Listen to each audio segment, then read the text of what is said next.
तो क्या आपका भी आने वाली 22 मार्च को पॉलिटिकल साइंस का पेपर है और आप प्रैक्टिस करने के लिए मोस्ट इंपोर्टेंट एमसीक्यू ढूंढ रहे हो, तो आपको घबराने की कोई बात नहीं है। मैं आपके लिए 50 ऐसे एमसीक्यूज लेके आया हूं जिसकी आने की प्रोबेबिलिटी बहुत ज्यादा है। बस करना क्या है, आपको इस वीडियो को शुरू से लेकर एंड तक देखें। और दोस्तों क्या हालचाल, मेरा नाम है निखिल सिंघल और आप देख रहे हैं सबकी क्लासेस एसबी क्लासेस। तो इस वीडियो में मैं आपको क्या करवाने जा रहा हूं, इस वीडियो में मैं आपको बुक 1 के जितने भी मोस्ट इंपोर्टेंट एमसीक्यूज है जिसके पेपर में आने की प्रोबेबिलिटी ज्यादा है, वो सारे एमसीक्यूज करवाने जा रहा हूं।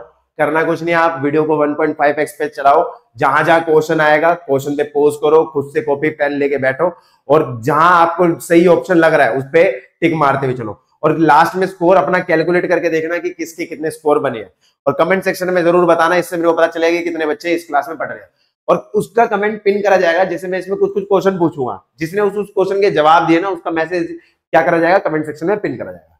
तो आगे बढ़ते हैं, सबसे पहले क्वेश्चन पे बढ़ते हैं। तो यहाँ पे सबसे पहला क्वेश्चन क्या आता है, Which event symbolized the end of the Cold War? मतलब वो कौन सा टाइम था जिसको माना जाता है कि शीत युद्ध की समाप्ति होगी। तो क्या वो फॉर्मेशन ऑफ द नाटो था या फिर fall of the Berlin wall था, आप इसके ऑप्शन बताओ। इसका सही आंसर क्या है, बी। जब क्या बोलते हैं वहां पे देखा गया, कहां पे, एक मिनट पेन ऑन कर लेता हूं। तो इसका सही आंसर क्या है, बी। तो जब क्या बोलते बर्लिन की दीवार गिरी, एक मिनट, तो जब यहाँ पे क्या हुआ, पेन आ क्यों नहीं रहा, हाँ ऐसे नहीं चलता है, हाँ अब चला ना। तो इसका आंसर क्या होगा, बी। बी इसका राइट आंसर है। तो आगे बढ़ते हैं, ज्यादा टाइम वेस्ट नहीं करते, अगले क्वेश्चन पे आते हैं। अगला क्वेश्चन क्या है, the Indus water treaty 1960 was signed. ठीक है, मतलब सिंधु, अच्छा एक चीज समझते हुए चलना, यहाँ पे मैं बता रहा हूँ काफी बच्चों के पास हिंदी में है तो वो सोच रहे हो कि यार हमारा क्या होगा इसमें, तो घबराने की कोई बात नहीं है, मैं आपको हिंदी में इसका एक्सप्लेनेशन दे रहा हूँ। बस आपको क्वेश्चन पढ़ना है, वीडियो के साथ बने रहना है, ठीक है। हिंदी इंग्लिश को दोनों में लेके चल रहा हूँ, इसमें कोई वो दिक्कत वाली बात नहीं है। तो सबसे पहले आता था Indus water treaty 1960 was signed, किसके बीच में हुई थी, इंडिया और पाकिस्तान के बीच में। बिल्कुल आसान आंसर है, आगे बढ़ते हैं। अभी तक 2 नंबर सभी के बन के हो गए, आसान आसान क्वेश्चन आ रहे हैं, बिल्कुल कोई भी दिक्कत वाली बात नहीं है, ठीक है। उसके बाद अगला क्वेश्चन क्या है, globalisation is the often criticised. ठीक है, यहाँ पे क्या लिखा है, ग्लोबलाइजेशन किसको क्रिटिसाइज करता है, प्रमोटिंग कल्चर डाइवर्सिटी, इंक्रीजिंग, मतलब यहाँ पे क्या है, प्रमोटिंग कल्चर डाइवर्सिटी, मतलब जो आप देखते हो संस्कृति विभिन्नता है, संस्कृति में विभिन्नता देखते हो, या फिर क्या बोलते हैं इंक्रीजिंग ऑफ इनकम इनइक्वालिटी, मतलब इनकम के अंदर आपको इनइक्वालिटी देखने को मिलती है, वो चीज है। या फिर क्या है, रिड्यूसिंग ट्रेड बैरियर है, या फिर इनहेंस टेक्नोलॉजी ट्रांसफर, मतलब टेक्नोलॉजी का क्या होता है, ट्रांसफर होता है। क्रिटिसाइज का मतलब क्या होता है, कोई बुरी चीज। तो यहाँ पे ये बाकी जो 3 पॉइंट अगर आप ध्यान से पढ़ोगे ना तो आपको ना आधे तो ऑप्शन ना वैसे ही गलत लगेंगे। तो इसका आंसर क्या है, इसका आंसर है बी। क्या है बी इसका आंसर, इंक्रीजिंग इनकम इनइक्वालिटी। आगे बढ़ते हैं अगले क्वेश्चन पे। तो अगला क्वेश्चन हमारा यहाँ पे क्या आता है, the Soviet union collapsed in which year, कौन से ईयर में सोवियत संघ की समाप्ति हुई थी, तो वो ईयर था 1991। आगे बढ़ते हैं, ये वाला बहुत इजी था, इसका भी आंसर क्या था, बी। अब ये मत सोचना कि सभी का आंसर बी होगा, कुछ कुछ के निकल जाएंगे बी, ठीक है। अगला क्वेश्चन क्या था, who introduced the policy of glasnost and perestroika, बिल्कुल आसान है, Boris Yeltsin, Mikhail Gorbachev, Vladimir Lenin या जोसेफ स्टालिन। तो इसका बिल्कुल आसान है एमजी, एमजी बोले तो मिखाइल गोर्बाचेव। अगले क्वेश्चन पे बढ़ते हैं। अगला क्वेश्चन हमारा क्या है, which country is known as the factory of the world in the context of globalisation, मतलब यहाँ पे क्या बोल रहा है ये कि मतलब विश्व का सबसे बड़ा गराज किसको कहा जाता है, फैक्ट्री मतलब सॉरी गराज नहीं, विश्व का सबसे बड़ा उद्योग किसको कहा जाता है, सबसे ज्यादा फैक्ट्री आपको कहां पाई जाती है, तो वो इंडिया में पाई जाती है, चाइना में पाई जाती है, यूएसए में या जापान में। तो इसका सही आंसर क्या है, चाइना।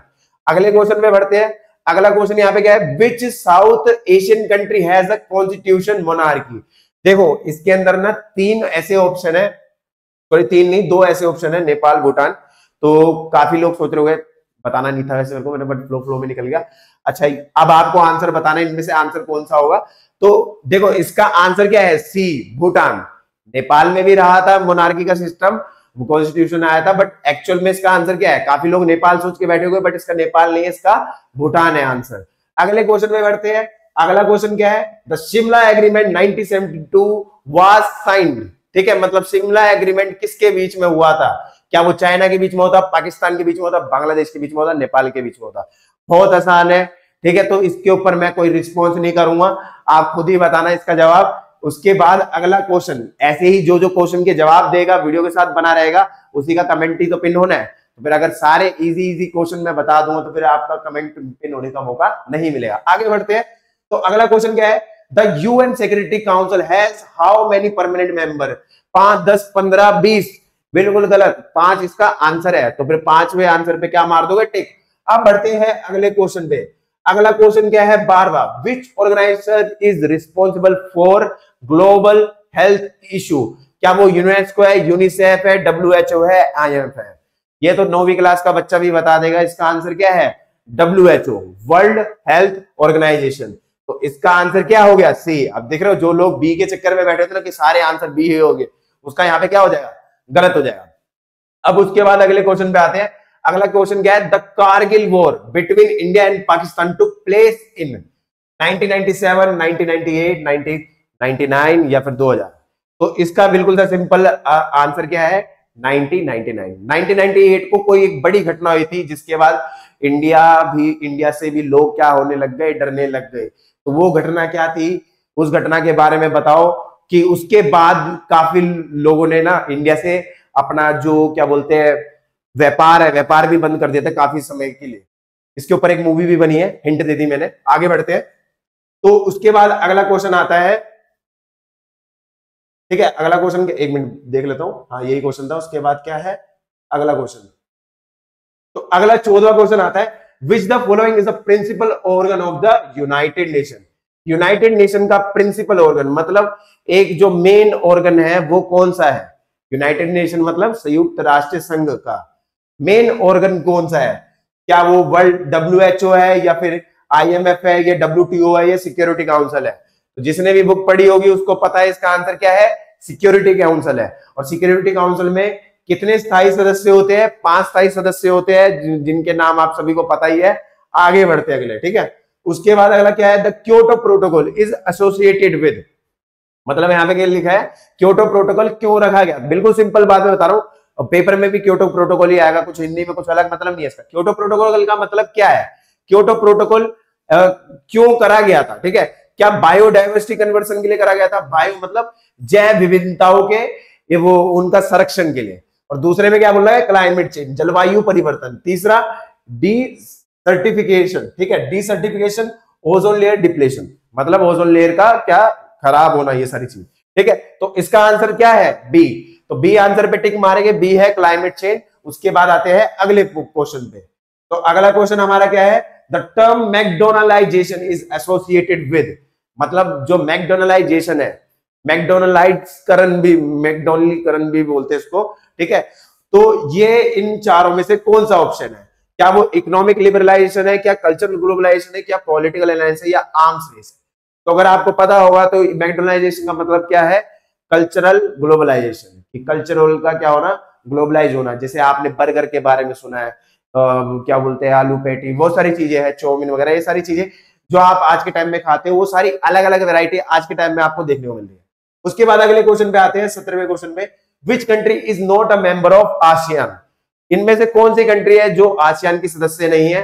तो बिल्कुल सिंपल जवाब है इसका, साउथ कोरिया, ठीक है। साउथ कोरिया से कौन बिलोंग करते हैं, आप सभी जानते होंगे उन्हें। आगे बढ़ते हैं, अगला क्वेश्चन पे आते हैं। अगला क्वेश्चन कौन सा है, which country is known as the factor? अच्छा ये क्वेश्चन हो गया, ठीक है, ये वाला क्वेश्चन हो गया, रिपीट हो गया होगा, एडिटर साहब से गलती हो गई होगी, ठीक है। तो सुनो, the term shock therapy in a post Soviet Russia, post Soviet Russia, ठीक है, पोस्ट सोवियत रशिया में आपको यहाँ पे कौन सी एक वो देखने को मिलती है, शॉक। अच्छा यहाँ पे क्या बोल रहा है, शॉक थेरेपी। शॉक थेरेपी के बारे में पता है कि पोस्ट सोवियत मतलब जो बाद का सोवियत था, उस पे शॉक थेरेपी आई थी, वहां पे वो उसी के बारे में पूछा जा रहा है कि शॉक थेरेपी आने का उस पे कुछ एक प्रोसेस था। शॉक थेरेपी के बारे में पूछ रहे हैं, ज्यादा इसको एक्सप्लेन करने की जरूरत नहीं है। इसमें किसके बारे में पूछ रहे हैं, शॉक थेरेपी के बारे में। क्या रैपिड ट्रांजिशन टू कैपिटलाइजेशन या मिलिट्री इंटरवेंशन? मिलिट्री इंटरवेंशन का मतलब क्या होता है कि मिलिट्री का हस्तक्षेप होना, सेना का हस्तक्षेप होना, और इसका rapid transition of to capitalism मतलब कि तेजी से किसमें बदलना, कैपिटलिज्म बनना, मतलब पूंजीवादी देश बनना। उसके बाद क्या है, हेल्थ केयर रिफॉर्म, फिर क्या है, एनवायरमेंटल पॉलिसीज, ठीक है। तो ये 4 इसके पॉइंट है, आपको बताना है इनमें से कौन सा सही ऑप्शन है। तो इसका सही ऑप्शन क्या है, रैपिड ट्रांजिशन टू कैपिटलाइजेशन, मतलब तेजी से कैपिटलाइज कंट्री बनना या पूंजीवादी देश बनना। अगले क्वेश्चन पे आते हैं। अगला क्वेश्चन क्या था यहाँ पे, the concept of human security emphasize military alliance, protection from hunger, disease and repression and nuclear detention and cyber security. Guarantee दे रहा हूं कुछ बच्चे इसको गलत करेंगे। ह्यूमन सिक्योरिटी की बात कर रहे हैं तो आपको ह्यूमन सिक्योरिटी मतलब मानव सुरक्षा। मानव सुरक्षा को अब बोले कि यार सेना से भी तो खतरा हो सकता है, बट यहाँ पे सेना नहीं लिख रखा है, यहाँ पे सेना ही गठबंधन लिख रखा है, ठीक है। उसके बाद न्यूक्लियर डिटेंशन, फिर साइबर सिक्योरिटी।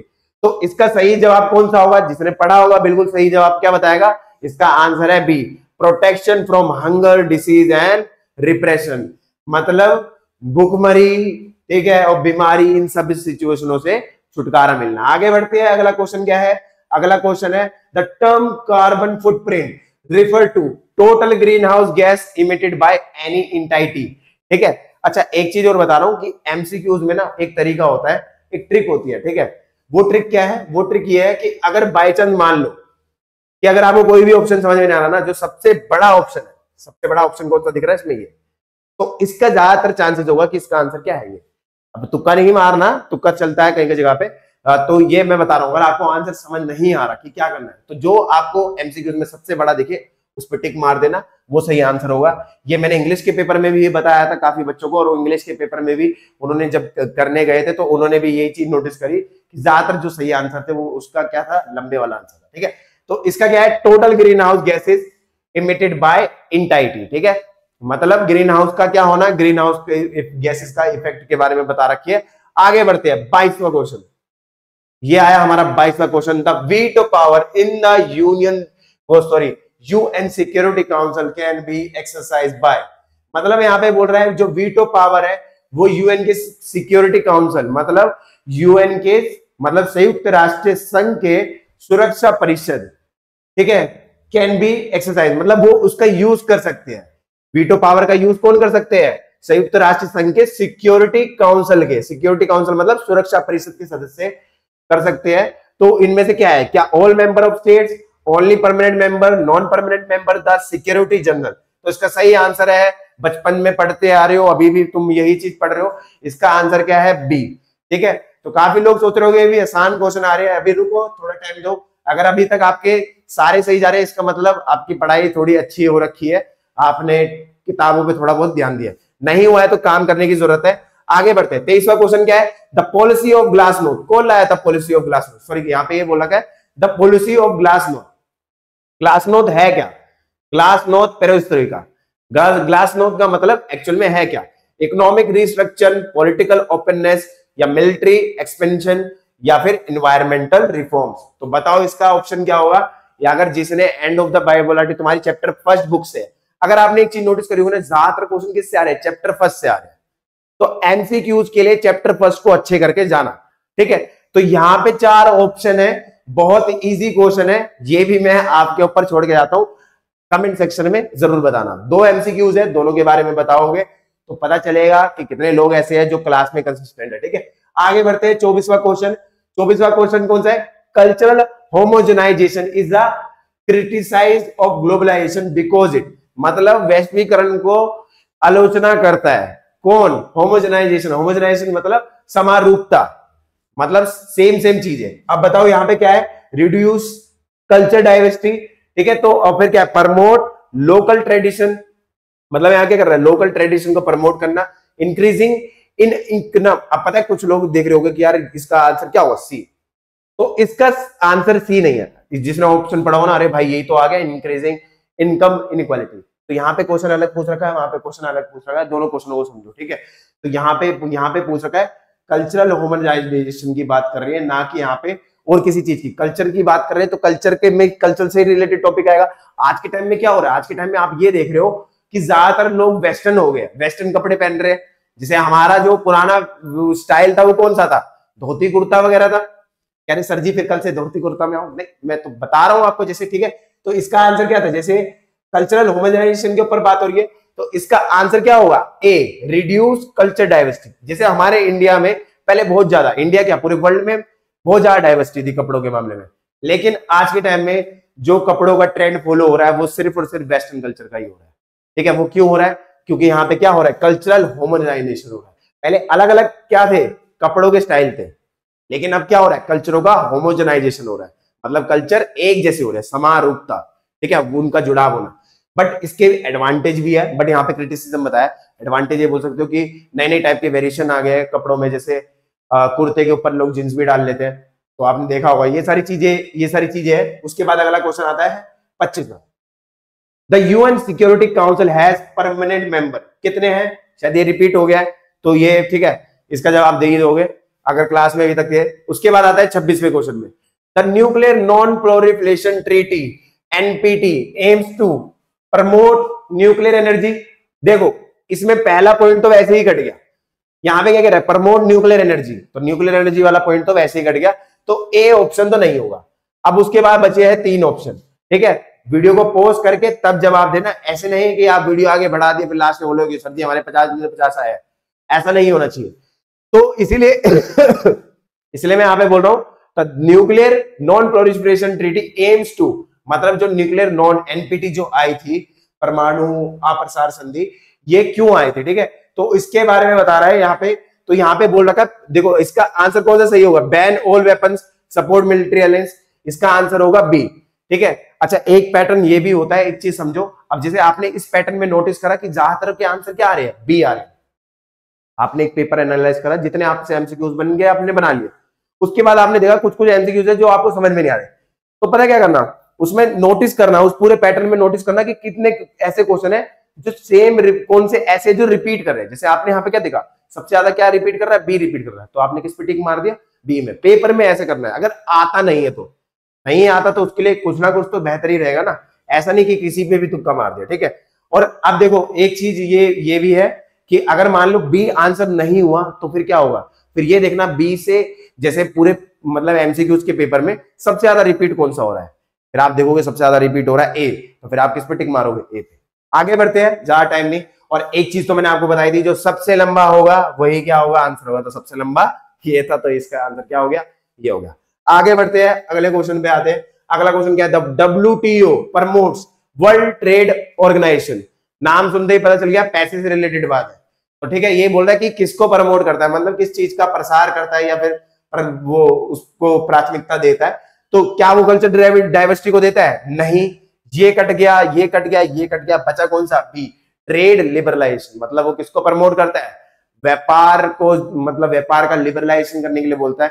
जैसे अलग अलग वो सारी फील्ड है, जैसे आप मान लो किसी को बिजनेस अपना एक्सपेंड करना है, अब कोई कंट्री किसी दूसरी कंट्री से बिजनेस नहीं करती, तो WTO का मानना है कि हमें क्या करना चाहिए, ट्रेड को लिबरलाइज करना चाहिए, जितना ट्रेड लिबरलाइज होएगा उतना ही एडवांटेज मिलेगा। अच्छा WTO, IMF, ये सब किसके द्वारा बनाए गए हैं, इसके बारे में आप मेरे को कमेंट सेक्शन में बताना, ठीक है। अगले क्वेश्चन पे आते हैं, 28वां, globalization is criticized for increasing, मतलब ग्लोबलाइजेशन किसके लिए वो करता है, क्या इनकम, अच्छा ये क्वेश्चन भी रिपीट हो गया, सॉरी 2-3 क्वेश्चन इसमें ऐसे हो गए जो रिपीट हो गए, ठीक है। तो इसका आंसर क्या है, ए, इनकम इनइक्वालिटीज, ठीक है, कल्चर डाइवर्सिटी नहीं है।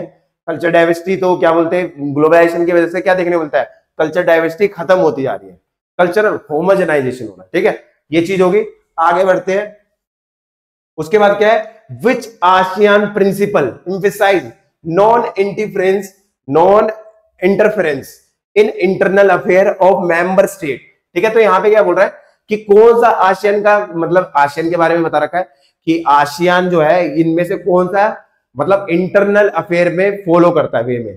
तो देखो अगर आप ये 4 ऑप्शन पढ़ोगे ना, तो आपको चारों पढ़ते ही आपको समझ में आ जाएगा। पंचशील तो भाई भारत वाला था, ठीक है, कंसेंस डिसीजन मेकिंग, ये कंसेंस, तो ये एक अलग केस है। इकोनॉमिक इंटीग्रेशन अलग केस है, ठीक है। तो ये किसके ऊपर फॉलो करता है, इंटरनल अफेयर के बारे में बात कर रहा है, तो ये क्या हुआ, आसियान वे, मतलब आसियान शैली भी बोलते हैं इसको। आगे बढ़ते हैं, हाँ आगे बढ़ते हैं, 30वें क्वेश्चन पे आते हैं। तो ये रहा हमारा 30वां question, the commonwealth of independent state CIS was form to, option बताओ इसके, 4 ऑप्शन आपके सामने हैं, ठीक है।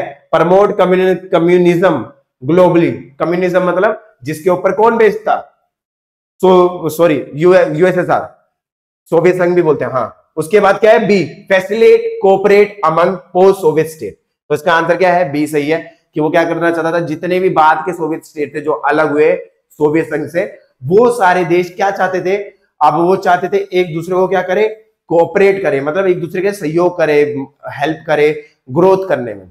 आगे बढ़ते हैं, अगला क्वेश्चन है 31वां। देखो ये क्वेश्चन थोड़ा बड़ा है, हाँ यहाँ पे है इन सारे फॉलोइंग्स जो आपको दे रखे हैं इसको एक ऑर्डर में अरेंज करना है। तो मैं ज्यादा पढ़ूंगा नहीं क्योंकि बहुत लंबा क्वेश्चन है, मैं आपको सीधा सॉरी पढ़ ही देता हूं। उसके बाद क्या, सबसे पहले देखा गोरबाचेव के बारे में बता रखा है कि गोरबाचेव जनरल सेक्रेटरी, ठीक है, यहाँ पे क्या बता रहे, जनरल सेक्रेटरी बने थे किसके, कम्युनिस्ट पार्टी के। दूसरे में क्या बता रखा है, रशिया, यूक्रेन और बेलारूस जो थे इसने सोवियत यूनियन की समाप्ति की घोषणा करी थी। तीसरा बता रखा है रूसी क्रांति, और चौथा बता रखा है बर्लिन की दीवार गिर गई। तो आप बताओ इसमें से सबसे सही ऑप्शन कौन सा होगा, सबसे पहली घटना कौन सी हुई होगी यहाँ पे। अगर आप देखोगे सबसे पहली घटना हुई होगी तीसरी, तो आपने तीसरी पकड़ ली। अब आप यहाँ पे देख रहे हो तीसरी आपने देख ली, सभी में तीसरी है, तो अब आपको एक और डेट ढूंढनी पड़ेगी। अच्छा उसके बाद ये वाली घटना, अच्छा दूसरी और चौथी तो बात की है, मतलब इन दोनों के कंपैरिजन में ये तो बात की है, ठीक है। तो यहाँ पे कौन सा हो गया, तीसरा हो गया। अब तीसरे के बाद कौन सा आएगा, तीसरे के बाद आएगा पहला, Gorbachev become the general secretary of communist party, ठीक है, communist party of the Soviet union, मतलब सोवियत यूनियन का वो क्या बना, महासचिव बना। तो यही चीज थी। अब उसके तीसरे के बाद यहाँ पे आ गया पहला। अब आप देखो ए और सी बच गया। अब आपको इसमें लगाना है क्या, चौथा आएगा या फिर दूसरा आएगा। तो देखो सोवियत संघ की समाप्ति तो बाद में हुई थी, सबसे पहले क्या हुआ था आपको पता है ना, सोवियत संघ की समाप्ति के बारे में कहां से पता चला, जब दीवार गिर गई थी। तो दीवार गिर गई कब गिरी, ये चौथा पॉइंट है इसका, पहले दीवार गिरी, फिर उसके बाद रशिया, यूक्रेन और बेलारूस ने क्या बोल दिया, सोवियत संघ की समाप्ति। उसमें अहम भूमिका किसने ये अपनाई थी, बोरिस येल्त्सिन ने, ठीक है। आगे बढ़ते हैं, तो तीसरा, पहला, चौथा, दूसरा आ गया, तो इसको हम टिक मार देंगे। तो इसका सही आंसर क्या होगा, ए, तीसरा, एक बार देख लेता हूं, पहला, चौथा, दूसरा, ठीक है।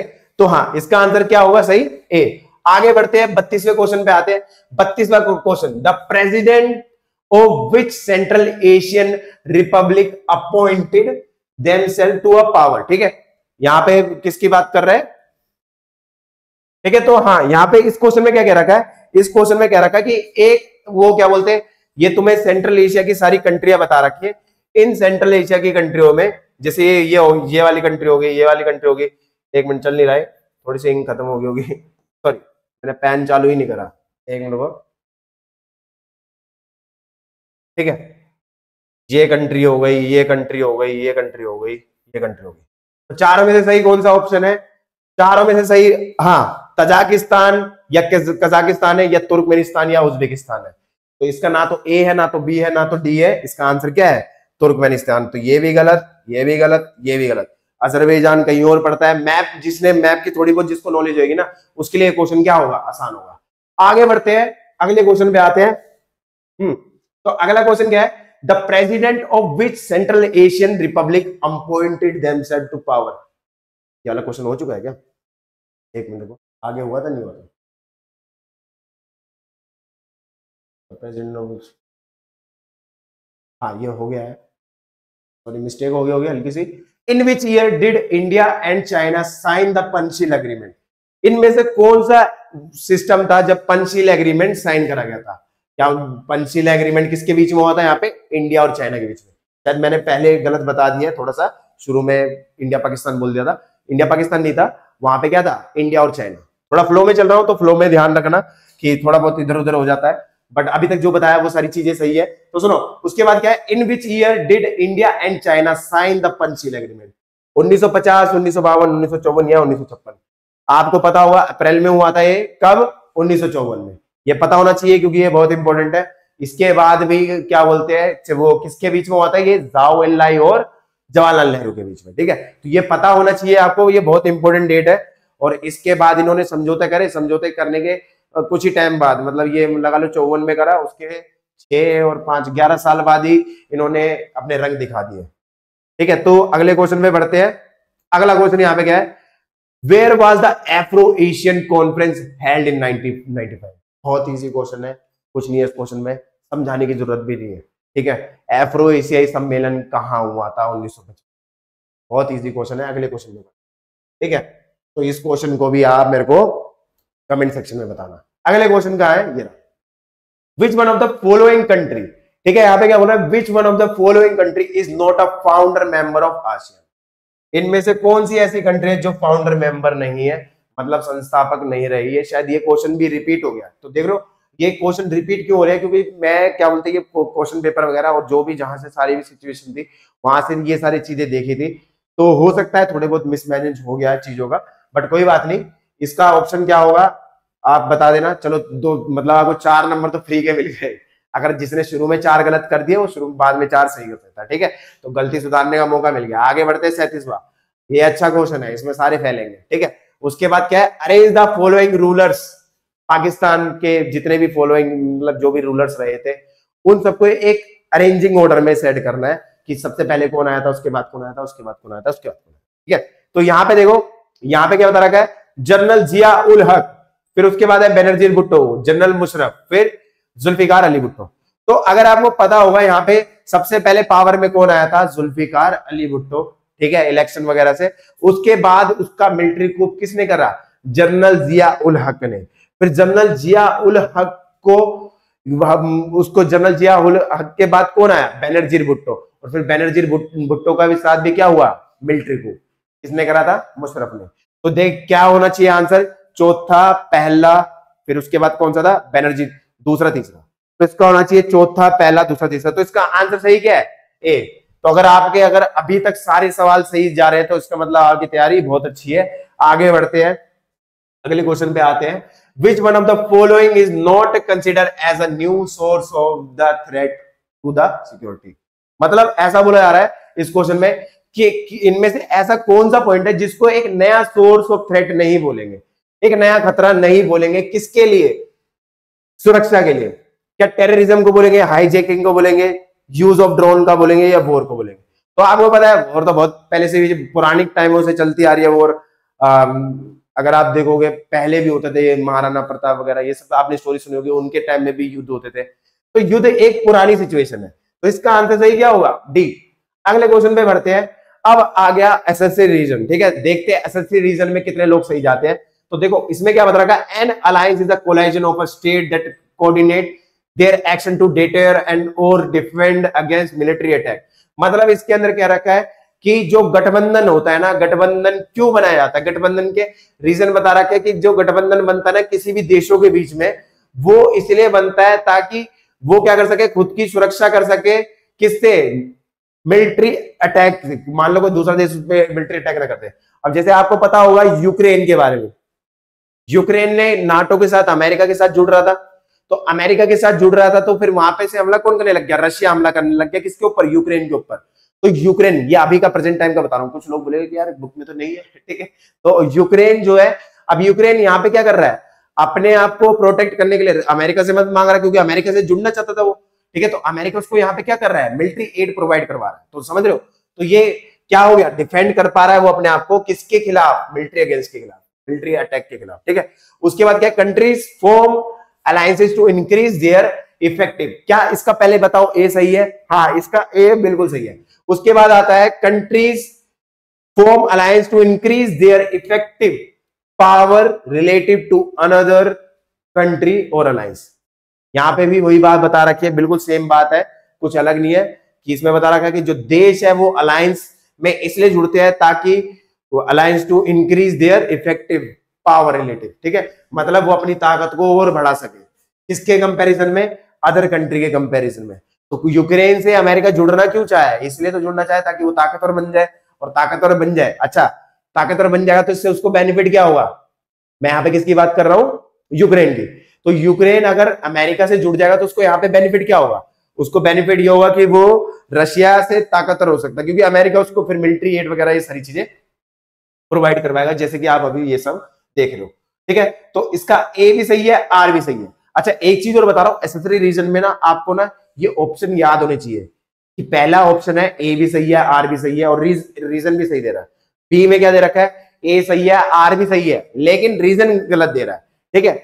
और सी में क्या है, ए या तो ए सही होगा, ए गलत है, आर सही है, या फिर आर गलत है, ए सही है, ठीक है। तो ये ऑप्शन होते हैं, ये आपको ध्यान होना चाहिए कि ए में ये है, बी में ये है, सी में ये है, डी में।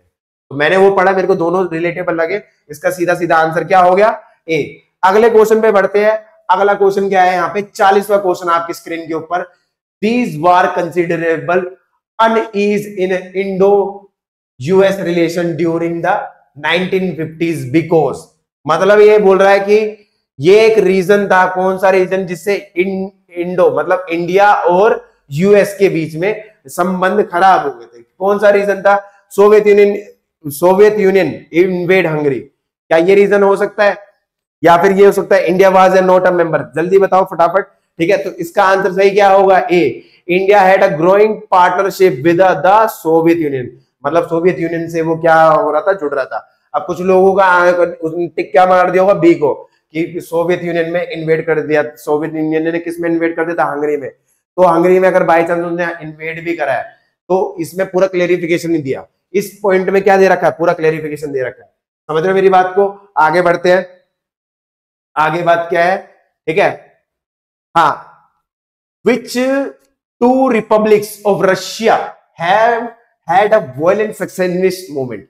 इसका मतलब क्या है कि रशिया के अंदर या फिर उस जो रशिया था उस रशिया के अंदर कि कौन से ऐसे देश है, ठीक है, विच टू, सॉरी रिपब्लिक्स देश है मतलब गणराज्य है, जिनके बीच में अलगाववादी का आंदोलन चल रहा था, मतलब अलग होना चाहते थे।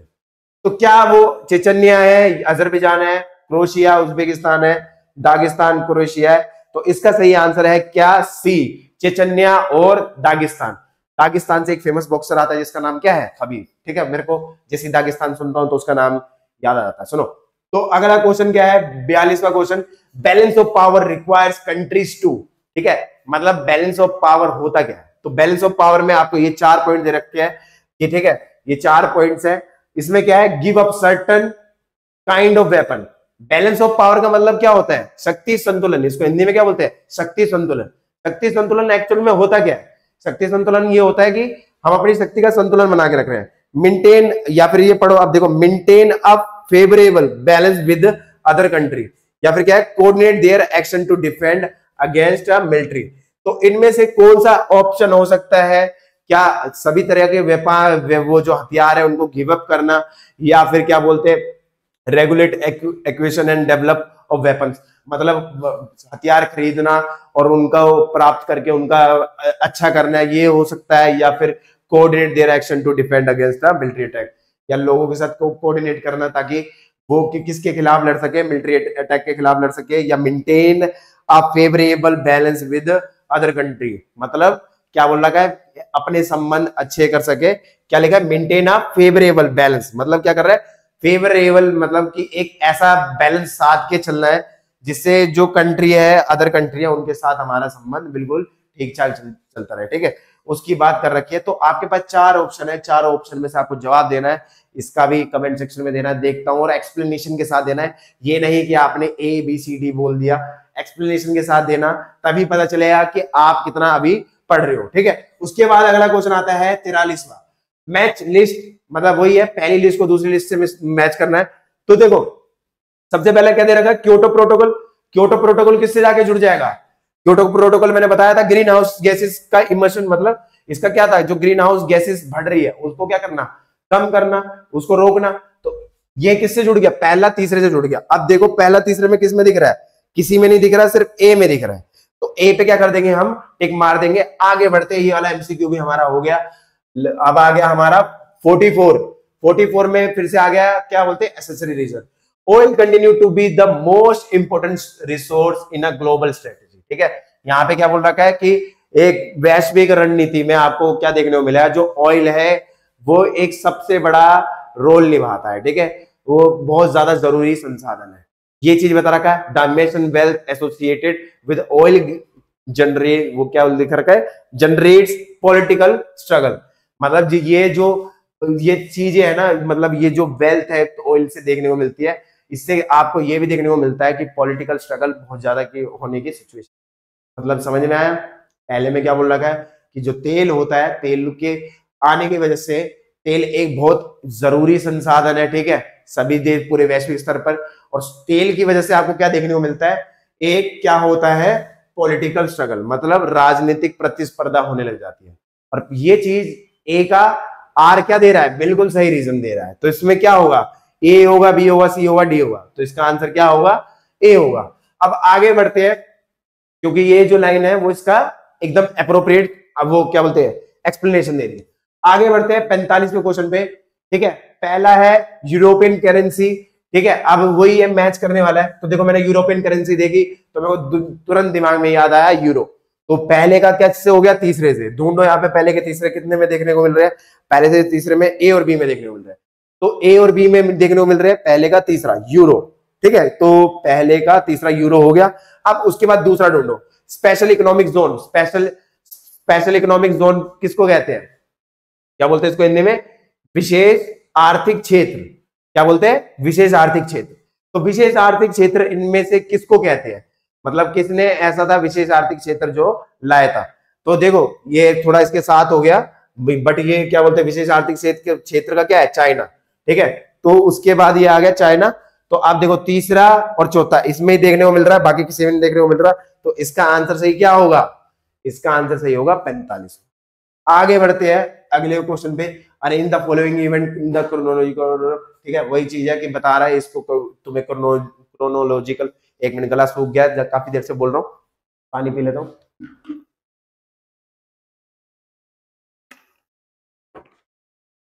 हाँ, 40वां क्वेश्चन आ गया है, ज्यादा देर नहीं लगेगी। 40वां क्वेश्चन, 46वें क्वेश्चन में बता रखा है कि इनको तुम्हें क्रोनोलॉजिकल ऑर्डर में लगाना है। तो चार ऑप्शन दे रखे हैं, Russian revolution, Soviet invasion of Afghanistan, the disintegration of Soviet union, the end of the world war 2। तो सबसे पहले कौन सा आया था? सबसे पहले आई थी रूसी क्रांति। ठीक है, जो रूस गई थी तो रूसी क्रांति होगी। अब रूसी क्रांति के बाद दूसरे नंबर पे कौन से, मतलब सबसे पहली चीज घटना कौन सी आई है? रूसी क्रांति। पहला ऑप्शन तो सभी में देखने को मिल रहा है, तो फिर अब कंफ्यूजन होगी। तो अब मेरे को ढूंढना है कौन सा? दूसरा ऑप्शन ढूंढना है। तो दूसरा ऑप्शन क्या है? तो दूसरा ऑप्शन क्या है? रूसी क्रांति कब आई थी? 1917 में। उसके बाद वर्ल्ड वॉर 2 एंड कब हुआ था? ये पता होना चाहिए आपको, वर्ल्ड वॉर 2 एंड कब हुआ था। ठीक है, तो उसके बाद क्या है? ये देखो, एक चीज ये समझ लो, अगर ज्यादा कुछ समझ में ना आए ना, ये वाली घटना देख के पता लग रहा है कि ये वाली घटना कहां होगी? लास्ट में होगी। उससे पहले घटना कौन सी होगी? ये वाली होगी। अगर आपको कंफ्यूजन कहीं पे भी हो रही हो ना, जैसे मान लो पहले आएगा पहला, फिर उसके बाद कौन सा आएगा? ये वाली घटना, the disintegration of Soviet union, last में होगी। उससे पहले सोवियत संघ ने क्या करा था? इन्वेजन करा था। कहां पे? अफगानिस्तान में, जिसमें वो क्या रहा था? फेल रहा था। तो आपको ढूंढना है पहले नंबर पे पहला, फिर लास्ट में दूसरा, तीसरा। जहां पे तुम्हें ऐसा देखने को मिला है ना, वही इसका क्या होगा? सही आंसर होगा। तो यहाँ पे कहा है? पहले नंबर पे पहला और लास्ट में दूसरा, तीसरा। पहले नंबर पे पहला और लास्ट में दूसरा, तीसरा, इसमें देखने को। ठीक है, तो इसमें पहला ये हो गया, फिर उसके बाद दूसरे नंबर पे क्या आ गया? The end of world war 2। ठीक है, ये एक अलग तरीके से समझाया क्वेश्चन मैंने, इसको सिंपल लैंग्वेज में भी समझा सकता था कि एंड वो जो क्या बोलते हैं, कोल्ड वॉर है, क्या बोलते हैं, वर्ल्ड वॉर 2 खत्म हुआ, वर्ल्ड वॉर 2 के खत्म होते क्या चालू हो गया? कोल्ड वॉर चालू हो गया। एक इस तरीके से समझा सकता था, बट मैंने आपको वो तरीका समझाया कि अगर मान लो बाई चांस ऑप्शन याद ना आ रहा हो तो फिर क्या करेंगे? तो इसका ऑप्शन क्या होगा? डी। क्या है बोले? पहला, चौथा। ठीक है, पहला, चौथा, दूसरा, तीसरा। आगे बढ़ते हैं 47वां क्वेश्चन। ठीक है, a process in which the country share ideas and information with rivals is called. मतलब यहाँ पे क्या बोल रहा है? यहाँ पे बोल रहा है कि कंट्री है जहां पे अपने आइडिया और इंफॉर्मेशन किससे शेयर कर रही है? अपने राइवल से। राइवल्स में मतलब जो थोड़े दुश्मन है, सारी नहीं, थोड़ी बहुत कर रही है। तो क्या वो अलायंस बिल्डिंग होती है, आर्म कंट्रोल होता है, या कॉन्फिडेंस बिल्डिंग होती है, या बैलेंस ऑफ पावर होता है? तो यहाँ पे क्या होता है? यहाँ पे कॉन्फिडेंस बिल्डिंग कर रहे हैं एक दूसरे के बीच में। क्या कर रहे हैं? उन दोनों के बीच में हम कॉन्फिडेंस बिल्डिंग कर रहे हैं। ठीक है, अलायंस बिल्डिंग अलग चीज होती है, आर्म्स कंट्रोल अलग चीज होती है, बैलेंस ऑफ पावर एक अलग चीज होती है। Sorry, my mistake. तो इसका आगे बढ़ते हैं। उसके बाद 48वां है, India, China and other developing countries were accepted. ठीक है, और रीजन क्या दे रखा है? Their contribution to the emission of greenhouse gases during the industrialization period was not sign significant. ठीक है, तो ये एक क्वेश्चन दे रखा है 48वां। तो 48वां क्वेश्चन थोड़ा अच्छा क्वेश्चन है, इस क्वेश्चन को समझना। और इस क्वेश्चन का जिसने जवाब दे दिया, मैं बता रहा हूं, मैंने 2-4 क्वेश्चन ऐसे पूछे, जिन्होंने इसका जवाब दे दिया ना, उनका स्कोर अच्छा रहेगा। और मैं लास्ट में आपको क्या बोलते हैं, वीडियो के डिस्क्रिप्शन में इसका पूरा आंसर बॉक्स डाल दूंगा। बट मैं देखना चाहता हूं जब ये वीडियो डलेगी, इस वीडियो को डलते ही कितने लोग ऐसे जो इसका सही जवाब दे पाते हैं। ठीक है, इसलिए मैं इनके जवाब नहीं दे रहा हूं, बताने को बता सकता हूं, वरना बट इसलिए जवाब नहीं दिया जा रहा है क्योंकि ये देखना चाहता हूं कितने लोग हैं जो इसका सही जवाब दे सकते हैं विद अपने एक्सप्लेनेशन। ठीक है, तो आगे बढ़ते हैं। ठीक है, ये क्वेश्चन हो गया। उसके बाद क्या है, उसके बाद है which event mark the end of the communism in the Soviet union. मतलब कि एक कौन सा है मतलब इवेंट जिसको सोवियत यूनियन का क्या समझा गया था, the end of communism in the Soviet union, ये समझा गया कि सोवियत यूनियन में समाप्ति हो गई। Rise in US of economy. ठीक है, अगर तुम इसमें देखोगे ना, इसमें सारे जो वर्ड है जैसे कि ये राइज इन यूएस इकोनॉमी मतलब यूएस की इकोनॉमी ग्रो करना, या फिर क्या है rise of new world order या क्यूबन मिसाइल क्राइसिस। तो आपको इनमें से बताना है कि इनमें से कौन सा पॉइंट ऐसा है जो सोवियत संघ के लिए ये समझा जा रहा है कि क्या समझा जा रहा है, सोवियत संघ में किसकी समाप्ति होगी, साम्यवाद की समाप्ति होगी। तो इसमें क्या क्यूबन मिसाइल होगा। तो देखो दो क्वेश्चन तो वैसे ही समझ में हो गए कि rise of new world order. ठीक है, ए और बी तो नहीं हो गए, तो बचे आपके सी और डी। तो सी और डी दो ऑप्शन ऐसे है जिसमें लोग कंफ्यूज हो सकते हैं। क्या राइज इन यूएस इकोनॉमी होगा क्योंकि यूएस की इकोनॉमी ग्रो करने लग गई थी तभी कम्युनिज्म का एंड हुआ होगा, ऐसा लोग सोच सकते हैं, लेकिन इसका डी नहीं हुआ, इसका आंसर हुआ सी। लास्ट बट नॉट लीस्ट हमारा क्वेश्चन 50वां क्वेश्चन क्या है, presently the globally atmosphere is warming. आप देख रहे हो गर्मी बहुत ज्यादा बढ़ रही है, अभी इस रूम में भी काफी गर्मी हो गई है पढ़ाते पढ़ाते। ठीक है, तो इसमें ये पहला क्वेश्चन क्या बोल रहा है कि आज के टाइम में आपको क्या देखने को मिल रहा है, गर्मी पूरे वैश्विक स्तर पर क्या हो रहा है, गर्मी बढ़ रही है। और इसका क्या है, a steady decline in the total amount of ozone in the earth stratosphere. मतलब यहां पे क्या बोल रखा है कि आपको ये बता रखा है कि जो ये क्या है, एक स्टडी डिक्लाइन देखने को मिलता है। किसमें डिक्लाइन देखने को मिलता है, टोटल अमाउंट ऑफ ओजोन, मतलब जो ये पूरी ओजोन लेयर है ना, उस ओजोन लेयर में आपको क्या देखने को मिलता है, उसमें एक गिरावट आ रही है। ठीक है, तो ये एक अकेला कारण नहीं है। ठीक है, ऐसा ये तो है, देखो ये हमारी पृथ्वी है, इस पृथ्वी पे क्या बढ़ रही है, गर्मी बढ़ रही है, पहला पॉइंट ये कह रहा है। दूसरे पॉइंट में क्या कह रहा है, ये पृथ्वी और इस पृथ्वी के चारों ओर एक ओजोन लेयर है, उस ओजोन लेयर का खराब होना, खत्म होना, ये क्या दिखा रहा है कि इससे क्या हो रहा है, गर्मी बढ़ रही है। बट ये एकमात्र कारण नहीं है, इसके अलावा यूवी रेज वगैरह ये सारी चीजें भी इसमें ऐड होती है, वो चीजें इसमें ऐड नहीं है। इसलिए इसका ना तो ए सही है, ना तो सी सही है, ना तो डी सही है। इसका आंसर क्या सही है, बी सही है कि ए और आर तो सही है, लेकिन जो इसका रीजन है वो क्या है, गलत है। तो उम्मीद करता हूं आपने इस वीडियो से कुछ सीखा होगा तो वीडियो को लाइक शेयर कमेंट जरूर करना, और जब तक के लिए जानने के लिए जुड़े रहना, बने रहना एसबी क्लासेस।